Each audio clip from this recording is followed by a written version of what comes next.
It's me again, Aunt T, and it's lovely, just lovely to talk to you today or talk with you today. Let's have a little chat. I'd like to talk to you about some things I've been picking up in my meditations. They've been going on for a while. A central theme, it seems, that seemed to be carrying through and kind of prodding me and pushing me and saying, you got to talk about this. We got to get people going on this. And so anyway, let's be lovely and talk about this.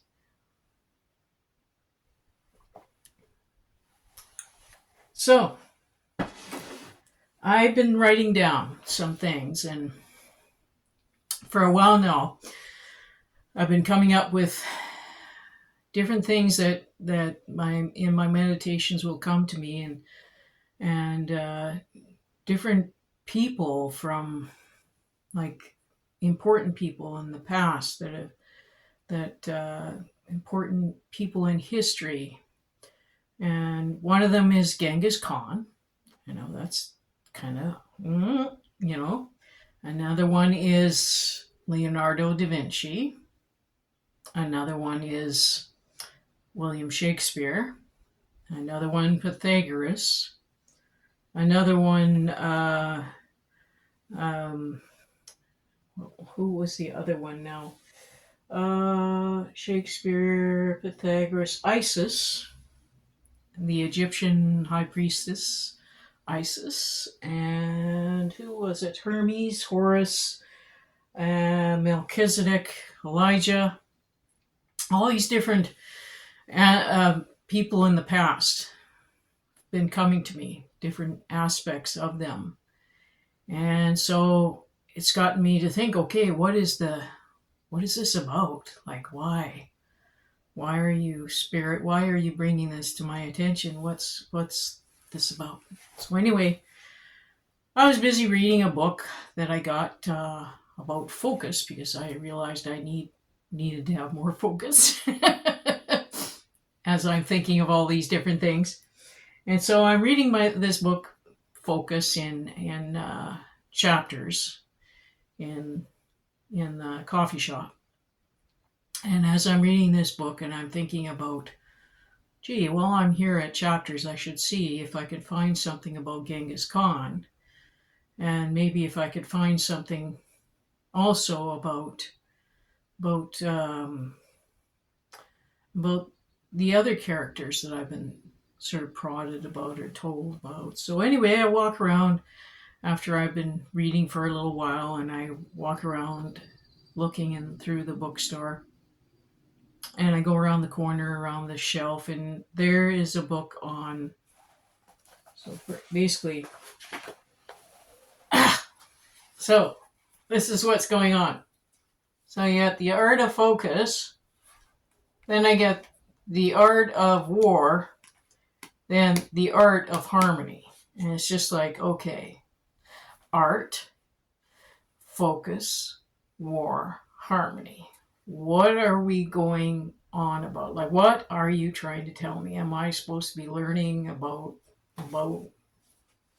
these things? And so I bought them, Sun Tzu's Art of War and Tao Te Ching's Art of Harmony.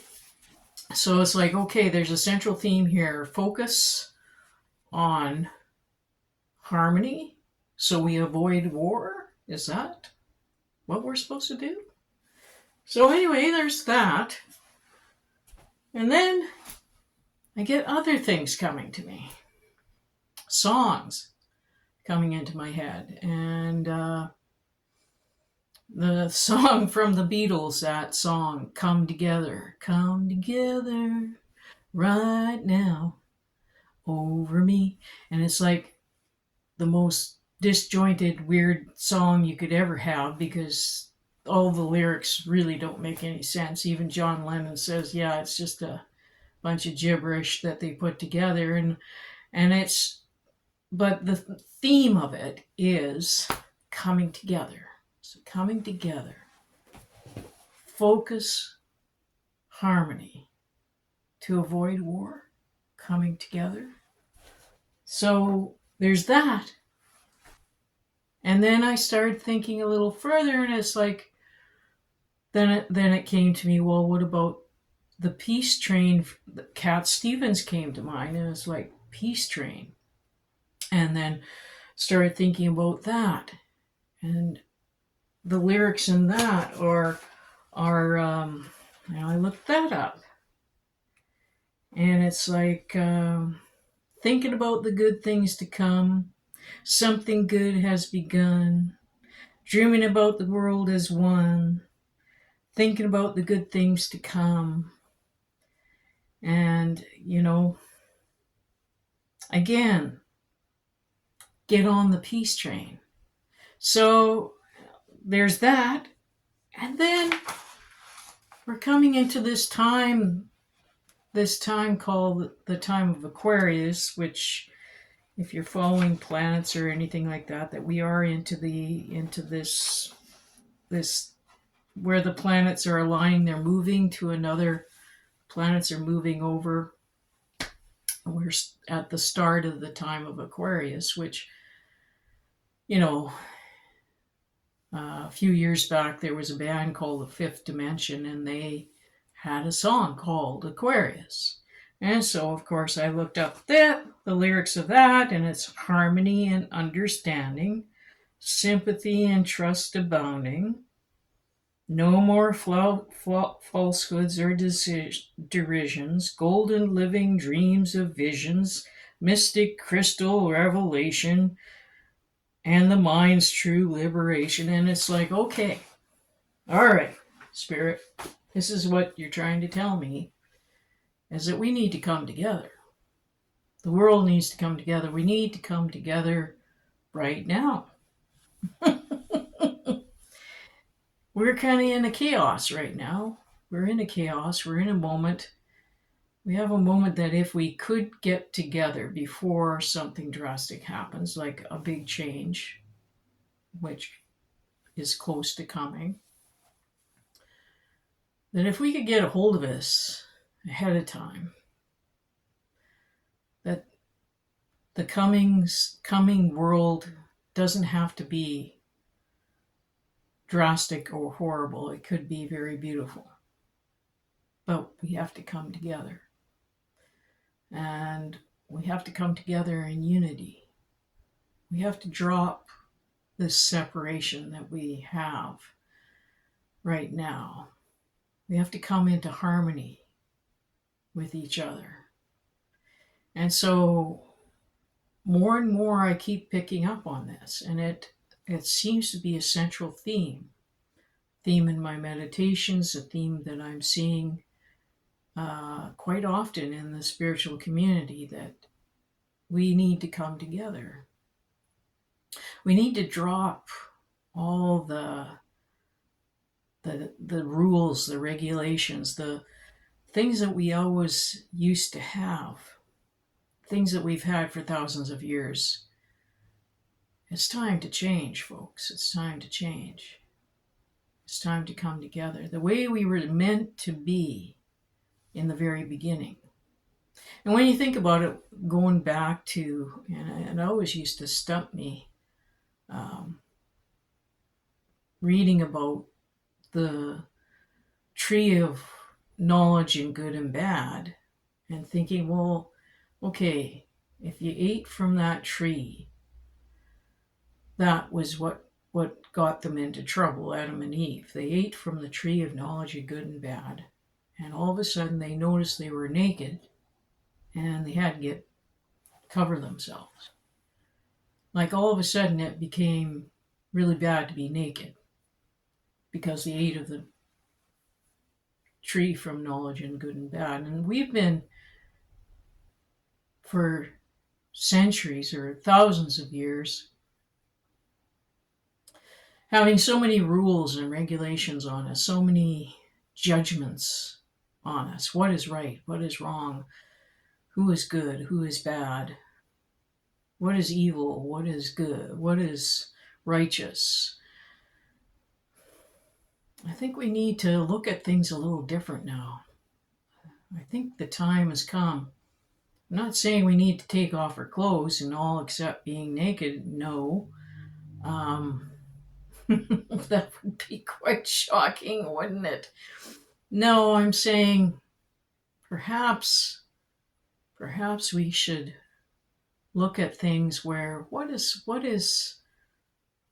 a common, what do we have in common, and what can we look at in a more empathetic, compassionate way for each other? Can we put ourselves in someone else's shoes? Can we have more compassion for that person?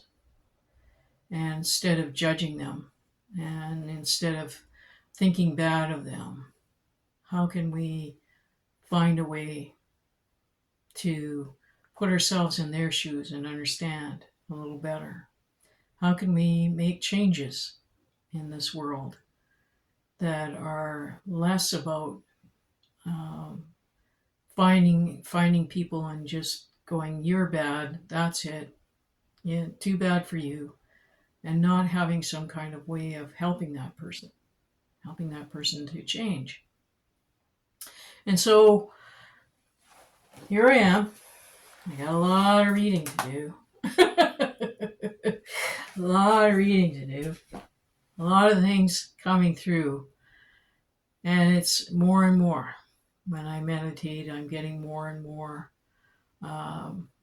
insights, things coming to me over, and many people are, and things enlightening for me that I want to spread on to all of you, and see how everyone feels, because this is how we are going to make things better. This is how we are going to avoid going back to the way things were and just on the same cycle we've been on for thousands and thousands of years. We were never meant to be like this. It was always meant to be free, that we were meant to be free, to have freedom. And that every person, every man, woman, child on this earth has a right to joy and happiness. And that's what it's all about, is joy and happiness. That's why we incarnate to begin with, is to learn and experience joy and happiness. And so, and how we can help each other and improve each other and find a harmony amongst each other. So whether that means, that there's going to be some coming something that shocks all of us, that is going to be some moment in history where we're all in awe and shock and awe, to get us in line to the next whatever it is that the elitists want to have control over us? Or can we avoid all that? Can we avoid all that, and every single person on this earth have the right to happiness, have the right to joy and happiness and love and kindness? We all are deserving of that, all of us. And so anyway, I'm trying to figure this out. If you have any ideas on what the common denominator is here, focus, harmony. Or are we to avoid and get on the peace train, get on that peace train of harmony, to avoid a war? Is that what it's about? Is that what Spirit's trying to tell me? So it's kind of interesting, though, isn't it? And William Shakespeare, my favorite plays of William Shakespeare, believe it or not, are Macbeth and The Taming of the Shrew. Yeah. So is that why I got that? Okay. A couple of things like that. Pythagoras, sacred geometry comes to mind, numbers and geometry. the flower of life, and eating from the fruit of the tree of knowledge and good and bad. So it's just like, okay, all these things coming to mind. How does it fit? How does it come together? What is it about? And so let me know what you think. What do you think? What do you think it all means? And how can we get that harmony in coming together? If anything, can anyone explain Come Together by the Beatles? It doesn't make any sense. The song, the lyrics make no sense at all. Other than the fact John Lennon was a bit of a cheeky, rebellious character. And he liked to play around with the media and everything. So I think it was deliberately done to get everybody all spooked and weirded out. And he liked to do that. He was a little bit of a cheeky, rebellious kind of guy. I liked that. Kind of like me. In a way, I like to do that to get people going. So anyway, but the whole theme is come together. Can we come together? No matter what is going on, no matter what perception everyone has. If the aliens are going to come, or if some AI is going to take over, what is it that's going to shock all of us? And can we come together before that happens? Before that happens, let's come together in harmony, in peace, get on that peace train, and welcome in sunshine. Let the sun shine in, as this song of Aquarius.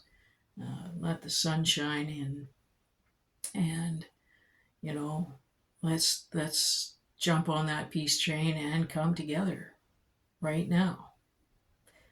And in the meantime, I'm going to keep reading my books, and I've got a lot to do, a lot of reading to do, and it will give me lots of thought. I hope it gives you lots of thought too. But I think it's a theme. Harmony, peace, harmony, come together. Think about it. And I certainly am. And in the meantime, have a cup of tea. Everything's lovely, isn't it? Ta-da. Talk to you later. Bye.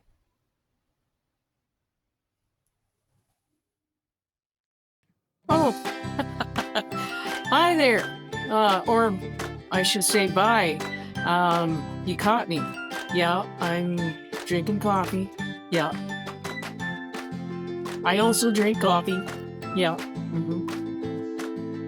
And it turns out I like coffee as much as I like tea. But anyway, it's the end of the video. And I wonder if you could do me a favor. All you have to do is click like. And maybe if you really like what I'm saying and you want to share it, maybe click subscribe. And then that way it helps me pay for the young lad that's helping me edit these, because I don't know how to edit very well. Like, you probably noticed that. And I need a little bit of help. And that fellow is a very nice young man. Andrew is his name, and his business is Permanent Records. And I'd like to give him a little plug to help him out. And so if you help me, I help Andrew. And that's how it goes. We just help each other out. But the long and the short of it is, I'm only ever going to get there if you click like and subscribe, because that's the only way that YouTube will actually notice me. And then they will put me in an algorithm. Then that supposedly helps me to actually make some money. And then I pay Andrew. And everybody's happy. Anyway, thank you for listening. And are you my badass bestie? And you drink coffee too? Okay, talk to you later. Bye.